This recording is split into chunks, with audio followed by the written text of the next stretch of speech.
Hey everyone, it's Maribel Blue with a new Pathetically Unfiltered. If you are new here to this channel, this is news and reactions. And if you are not new, welcome back. Guess what we're going to talk about? No surprise, the State of the Lies address. And I watched the whole entire thing. I did not believe myself that I was going to watch it from beginning to end. I did. And personally, for me, it was an absolute disaster. I was literally taking notes the night of. This is the note card that I took, and the whole entire card got so full. I was trying to get everything on one card because I didn't want to waste a secondary card on all of the lies that Donald Trump shared. And it was just, let me just go down the list here. Lied about gas. There is no 199 gas. If there is, I want to see actual proof and pictures. Like, I want to see you going to the gas station and actually paying $1.99 for gas. Lied about housing, lied about zero illegals coming in. Let's not get it twisted, okay? People are going to sneak into this country, or any other country for that matter, in one form or another. We're not the only country that experiences people coming in. This whole open borders concept, it's all bullshit. But that's the shit that you like to believe. What else did he lie about? Oh, this is my favorite. This is always my favorite one. Lied about construction jobs, all of these factories that are opening up. Considering that I worked in that field, I can guarantee you there's none of the sort of any of these new factories are opening up where new jobs are being constructed for you. I want to see those job applications if that's true. All lies. What else? Lied about the no tax on tip. Everybody thinks that they are getting some kind of compensation. Oh, there's more money in my paycheck. But yet that money is going to cover for health insurance, which went up. And then what was the funny part? He was talking about the new health insurance. I haven't heard anything about this. Considering I also work in the healthcare field, nothing has changed. If anything, patients are opting out of referral appointments that have become too costly, where the health insurance isn't covering all of the cost. So they're opting out of appointments they need. That's a scary thing. What else? Oh, this whole Trump RX, nobody is saving money on that. Medicines are costing hundreds, if not thousands of dollars. You're better off using your health insurance for that. Let's see. Oh, here's my other favorite part. The DEIA. Oh my goodness. Yay, we're getting rid of that, or we gotten rid of it. I want to know what women benefited from DEIA. People who are in wheelchairs, how they made ramps for you. I mean, isn't Hot Wheels taking advantage of DEI? So I don't understand what is going on here. The private rooms that you have for breastfeeding, what if that goes away? What if you need to pump breast milk for your child and they tell you, we took away that room because we took away DEIA? So you're just going to have to pump your breast in the bathroom, which is probably the most unsanitary place to do that. Oh, and guess what? If you come out pregnant and they don't have maternity leave to cover for you, or somebody else takes your job, what are you going to do about it?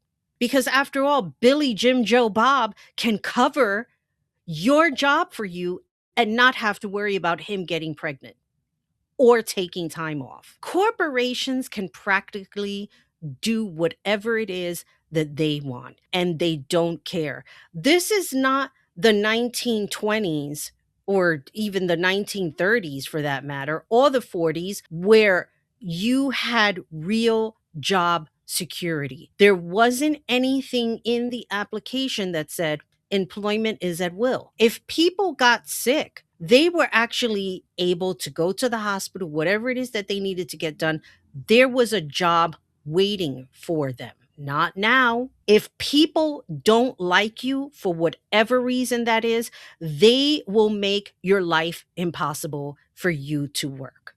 And they're not going to care. They will bully and harass you out of your job so that you don't have to collect unemployment because they would rather you quit than getting fired.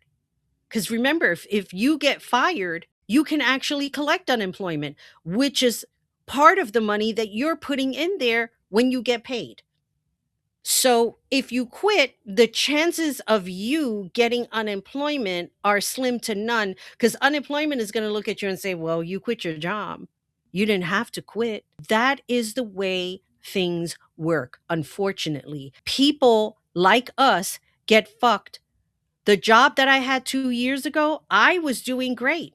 In front of the VP, according to him, I was an asset to their company. But once they lost a big client, not on my watch because he wasn't being responsible. When we lost that client, guess what? Now he was there looking at all of us. What are we doing? What are we getting done?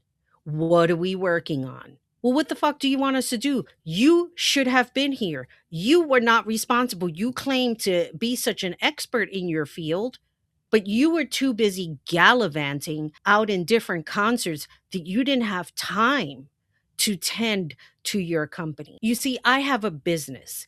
And if I'm not fulfilling those orders, if people are paying me money to fulfill the orders and I'm not putting those orders through, that is irresponsible of me to behave that way. I want my customers to come back and order more things from Surfbox. Therefore, I must be responsible in fulfilling those orders. So this is all very stupid. Everything that this man said from the moment that he opened up his mouth, minus the spitting that was going around. I don't know if I want to share David Pakman's video because that shit grossed me out to no end, which explains why JD Vance had his cup covered. He already had seen the spit on the wall. For anyone to sit there and advocate for this nonsense is part of the propaganda playbook that I have read time and time again, and I'll probably read it again as a friendly reminder. Orientation fact sheet number 64. It is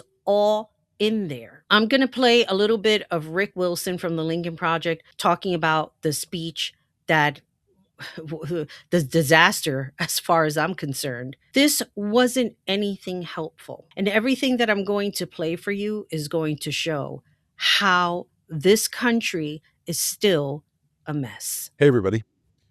The elephant in the room this week is decline.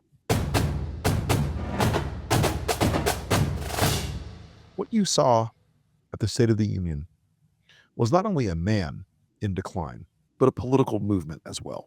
Donald Trump is a man in decline. You could see it physically.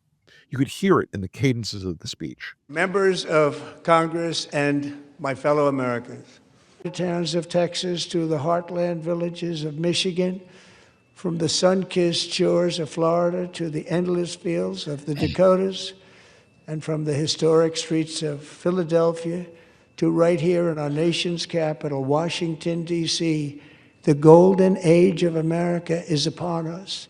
You could detect it in the way that the structure of the entire thing relied on cutaways to other people who were more heroic or more likable or more intriguing or more relatable than Donald Trump. Every single, beat in the speech was trying to get back to, and here's the firefighter, and here's the helicopter pilot, and here's the hockey player. Here with us tonight is a group of winners who just made the entire nation proud. The men's gold medal Olympic hockey team. Come on in. Buddy Taggart. At age 17, Buddy volunteered to defend America in World War II. Chief Warrant Officer Slover is still recovering from his serious wounds, but I'm thrilled to say that he is here tonight. Because he wanted that associative property.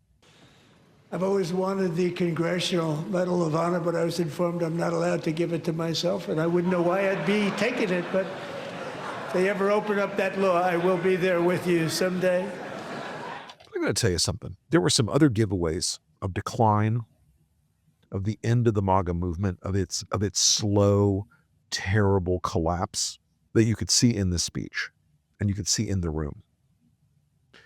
Those guys standing up to clap like trained seals.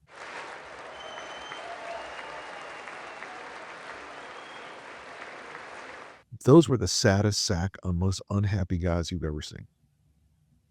Now, look, a few of them were doing the fake orgasm of Donald Trumpism. It was amazing. It really was. Home run. Really a grand slam. Grand slam. America loves you. Thank you. It was amazing. America loves you. Oh, look at this guy. I like that guy. I want that tie. Give me that tie. Thank you. Hey, take that footage on initial, just an initial. Thank you, Bob. I'm sure if there was a boot there, he would shove it all the way down his throat. I like that tie. I love him so much. Sign my tie, Mr. President. Okay. Write it there, Troy. But it was rote. It was automatic. It was performative. It was pro forma. There's no rule somebody told me one time about dictatorships. Don't be the first guy to stop clapping when Saddam is speaking. You could say that for Kim Jong-un. You could say that for Putin. You could say that for any other dictator around the world for generations, for decades, for thousands of years. Don't be the first guy in the room to stop clapping, was what was in play that night. They understand where they are. They understand they've had a decade to run hard over America. They had a decade. They had an entire decade where the incentive system in their world was to worship Trump, to be cruel, to be conspiratorial, to be the loudest voice in the room, to punch down to the weak, the suffering, the poor. They're not traditionally conservative values, just so we're clear on that. And then some of you on the left will think like, oh, they're always heartless bastards. Those values that they have embraced under Trump, I will argue to my dying day, are a perversion of any human value. No matter what your faith or your political inclination or your ideological inclinations, the behavior they got to engage in for a decade without consequence is coming to an end. They know it. They feel it. They sense it. Mike Johnson, on an interview with Newsmax, said, oh, if we don't keep the majority in the House, then Donald Trump's presidency is over. He needs all 4 years, not just 2, to fix the mess. And that's what we need. If we lost the midterms, heaven forbid, if we lost the majority in the House, it would be the end of the Trump presidency in a real effect. So we've got to keep this going, and I think we're excited to put our candidates on the field to explain all this to the people. So let's analyze Grinder Mike Johnson talking about fixing this mess. The mess that they continue to make day after day after day. Nothing has gotten better. People who actually believed in this nonsense are waking up day after day wondering how they are going to pay their bills, how they are going to eat. And you will still have people sit there and lie to your face. Because for me, these people are the grifters. These are the people who will sit there and feed you bullshit so that they can keep whatever grift they have going. Because I don't know what they're getting out of it, especially the women. They are getting absolutely nothing until they are personally affected. And to be honest with you, I don't even know why they're talking. Aren't you supposed to be talking through your pastor and your husband? Who gave you a platform, Miss Conservative Women, to be allowed to speak on any social media? You should not have your own account. You should be under your husband's account, have permission to log in and be able to speak. And if you're not doing that, we should not be listening to you unless you have permission. That's the way I look at it. Listen to this one woman, what she's going through. This might be the saddest thing I've seen in a long time. I want you to listen to this. Yesterday, I'm 65 years old. I'm legally blind. I'm on disability. I went to my doc and I lost 28 pounds in the last year. I did not need to lose 28 pounds. I did not try to lose 28 pounds. I lost the 28 pounds because I cannot afford to eat anymore. Under Biden, I'm sorry. I'm so sorry. Under Biden, I was able to put $100 a month away for food, along with my SNAP, and I did okay. I could get fresh fruits, fresh vegetables, and meat. It is just me.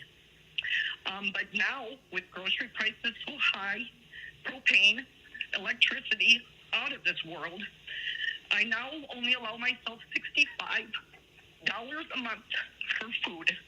Sharon, are you on SNAP benefits? Let me tell you, under Joe Biden, I received $80 a month for SNAP. That was taken away from me under Donald Trump. He took it away. He gave me $24 a month. I did receive that for a couple of months. Then he took it down to $12.50 a month. I said, screw you. So I'm not doing that no more. So now I get $65 a month, Mimi. And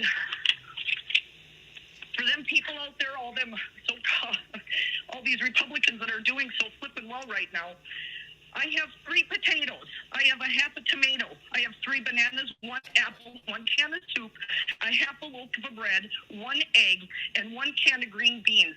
I do not get paid until the 3rd. I am disability blind. I cannot drive a car. I'm 15 miles out of town, so I am not able to just trot my butt down to the food shelf. I used to volunteer at the food shelf. I can't even do that anymore. I don't understand. I'd like somebody to explain to me, why is it always the poor people that are helping the poor people? I don't understand. But what I want to say, Mimi, is that it's really close to coming. Like that man said, the end is coming near, and it can't be any more true for me. That is Trump's America.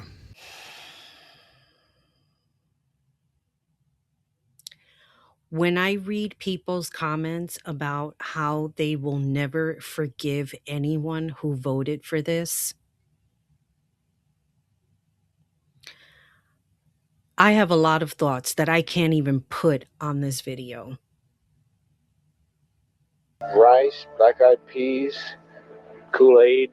The anger that seethes in me to know dumb fucks like you who are probably watching this video, who voted with hate, who voted with racism in your heart, who voted into believing that you were going to get a $5,000 Doge check. And then what, recently $1,000. Oh, but don't we have this trumpaccounts.gov? He didn't give that name, by the way.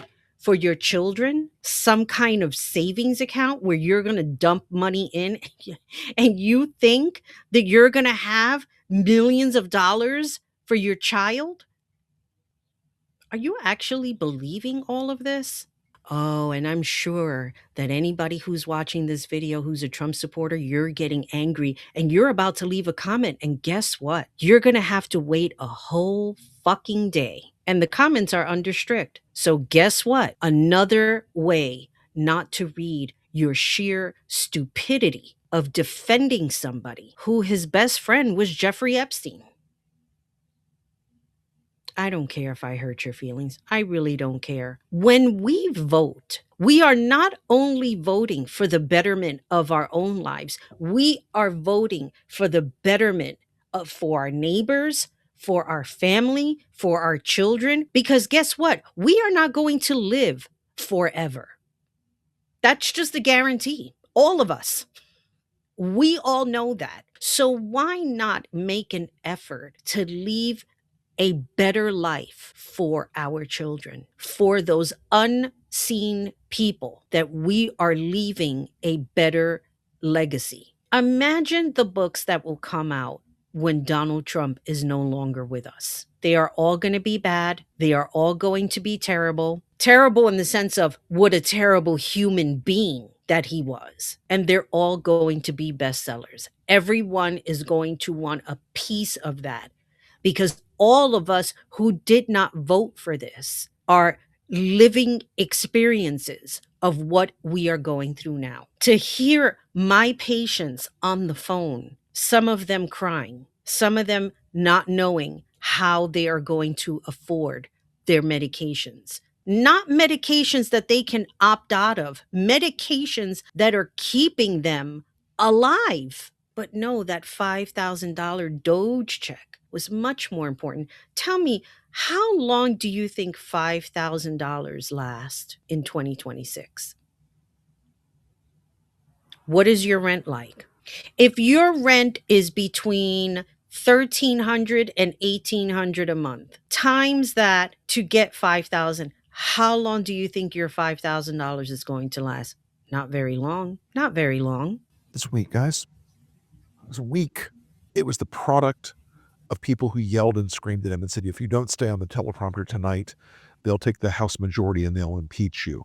That's not a man moving from confidence or bravado or swagger or strength. That's a man afraid of being impeached again. I would have to imagine that guardrails would be an understatement of what would happen should you lose the House or the Senate. There's been talk of impeachment. You've been through this before. Yeah. You've been through it multiple times. I'm a professional. What will happen? What will happen if Democrats take the House? They'll probably try and impeach me. They'll say he went to Iowa and he spoke unfairly to people and he's not supposed to do that. Let's impeach him, okay? And the people in Iowa would say, how did he get impeached? He just did an interview with Will, who has very good ratings, okay? But they just did an interview with Will. Now, they'll find something. There'll be something, I made the wrong turn at an exit and let's impeach him. No, they did that before. They impeached me on a perfect phone call, turned out. They impeached me twice. And by the way, I won the impeachments very easily and quickly. But they impeach. They're very nasty people. You know, they have bad policy. I got to tell you, I am wildly pro-impeachment these days. But not with Trump. Oh, we should get to him. Most certainly we should get to him. But I want that smug, grinning, harpy, ghoul hybrid Pam Bondi impeached. I want Todd Blanche impeached. I want Kash Patel impeached. I want people impeached and removed from office. And if we can't get them removed from office, I still want them impeached. I still want the stain to be on them because they have earned it. They deserve it. They have created a world of illegality, of corruption, of venality, of sin, of chaos, of degeneracy, of corruption, of filth that has earned them the censure of the people who represent the American public in Congress. And here is my whole thing. Why is it that there is pride in getting impeached? There should be no pride behind that. It's not like you were in some kind of a contest and you won. How stupid do you sound? It really struck me last night as a really stark reminder. The people on the floor, on the Republican side, they do not think of themselves as representatives of their states. And this was the actual fundamental flaw that eventually has killed the MAGA movement, the cancer that is essentially a self-defeating element of MAGA. Every single one of them decided a long time ago that they didn't work for the 4th District of Florida or the 17th District of Georgia or wherever, whatever it was. They didn't represent the people of their state or their district or their city or their people at all. I was watching that guy, Tennessee, and he was talking about Marjorie Taylor Greene's district, that they literally live in a bubble. And I really believe that. I believe there are people within these United States who completely live in a bubble. They've never stepped outside anywhere. They're not well traveled. They don't understand how other countries work.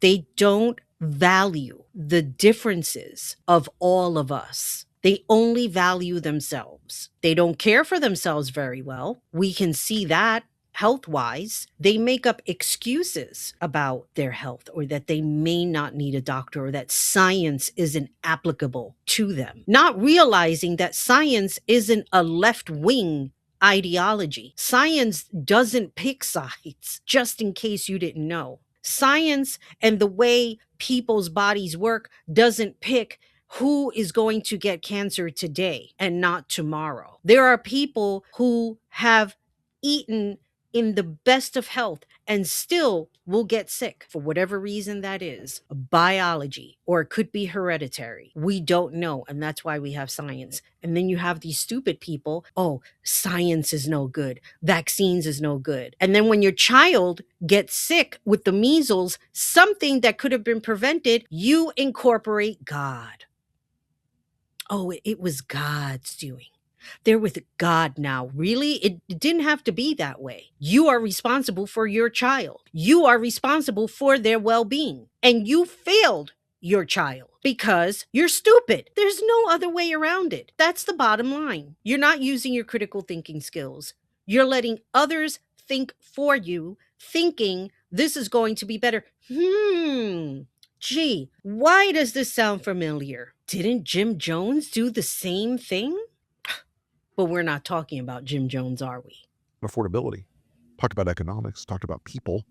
Tonight, as we watched our nation's lawmakers gather for a joint session of Congress, we did not hear the truth from our president. So let's speak plainly and honestly. And let me ask you, the American people watching at home, 3 questions. Is the president working to make life more affordable for you and your family? Is the president working to keep Americans safe both at home and abroad? Is the president working for you? Meeting them where they are, as we like to say, and where they are is they are suffering economically. They're fucking terrified economically. And Trump has done nothing to fix that. The decline of his fortunes is directly related to the dichotomy and the cognitive dissonance between the perception that Trump was brilliant at business and economics and the reality that is he is the single worst economic president in our lifetimes. I am going to close with this. I will spare you the David Pakman clip with the spitting because I don't even want to see that ever again. To know there are people suffering at this very moment. I got a phone call from a patient where the water was turned off. She's in serious condition. They owe a lot of money on their water. Who is going to pay for that? And I want to bring back one person when I was listening to a live, I forget whose live it was, where it was a young Black guy talking about why he worshiped Trump and how he was going to be working forever. So he wasn't going to need these amenities because he was going to be working forever. Tell that to a person who also believed the same thing and got into a car accident. Now they're wheelchair bound forever. How do you explain that? Because you know what?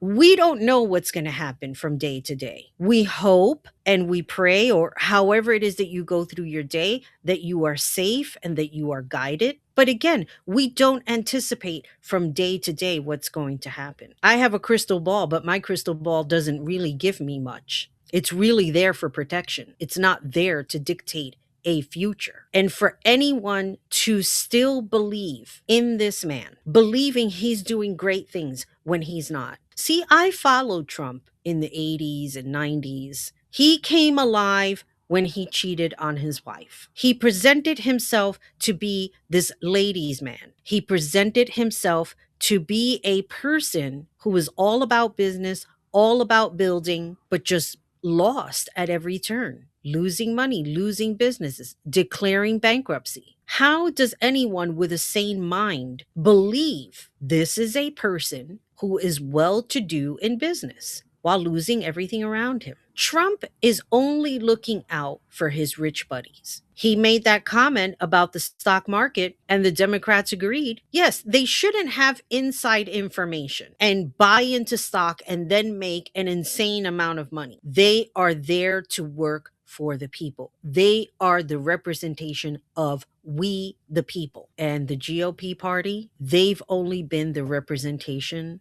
of protecting pedophiles. And with all that being said, this is Maribel Blue signing off. As always, remember, be good to yourself, be good to each other, and most importantly, take care of you. Bye, everybody.